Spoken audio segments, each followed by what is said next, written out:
Penyebaran virus corona penyebab COVID-19 hingga kini dilaporkan masih melanda seluruh dunia. Penambahan kasus infeksi virus corona masih terjadi di berbagai negara, termasuk juga di Indonesia.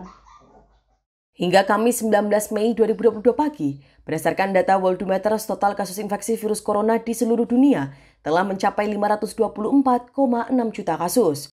Dari jumlah tersebut, sebanyak 6,2 juta orang meninggal dunia dan 494,4 juta orang dinyatakan pulih. Para ahli menyebut Korea Utara ada di ambang bencana COVID-19, kecuali tindakan cepat diambil untuk menyediakan vaksin dan perawatan obat. Sejauh ini jumlah orang yang dilaporkan jatuh sakit naik menjadi hampir 1,5 juta. Dilansir Guardian, negara yang terisolasi itu melaporkan kenaikan besar lainnya dalam kasus baru yang terus disebut sebagai demam pada Selasa 17 Mei 2022. Ini terjadi beberapa hari setelah mereka mengakui telah mengidentifikasi infeksi COVID-19 untuk pertama kalinya sejak dimulainya pandemi global. Korut mencatat 269.510 kasus tambahan dan 6 kematian lagi, sehingga jumlah total yang tewas menjadi 56 sejak akhir bulan lalu. Sekitar 1,48 juta orang telah terinfeksi virus sejak kasus pertama dilaporkan pada Kamis 12 Mei 2022 lalu, dan setidaknya 663.910 orang dikarantina menurut angka resmi.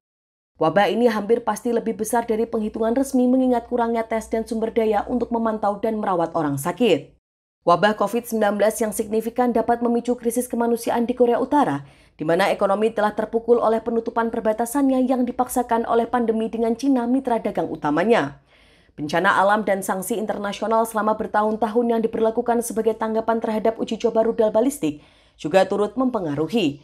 Rezim tersebut dianggap tidak memvaksinasi penduduknya dan tidak memiliki akses ke obat antivirus yang telah digunakan untuk mengobati COVID-19 di negara lain.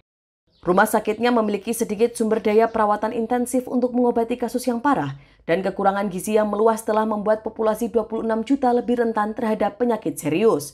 Adapun tawaran bantuan dari luar sejauh ini disambut dengan diam. Sebaliknya, ada kekhawatiran bahwa pemimpin negara itu, yakni Kim Jong-un, mungkin bersedia menerima sejumlah besar kasus dan kematian yang dapat dikelola untuk menghindari membuka negaranya terhadap pengawasan internasional. Sejak melaporkan kasus pertamanya minggu lalu, mesin propaganda Korea Utara telah menggambarkan virus sebagai musuh yang dapat dikalahkan melalui penguncian, karantina, dan kewaspadaan yang lebih besar. Korea Utara hanya melakukan 64.200 tes sejak awal pandemi menurut Organisasi Kesehatan Dunia, dibandingkan dengan 172 juta di Korea Selatan.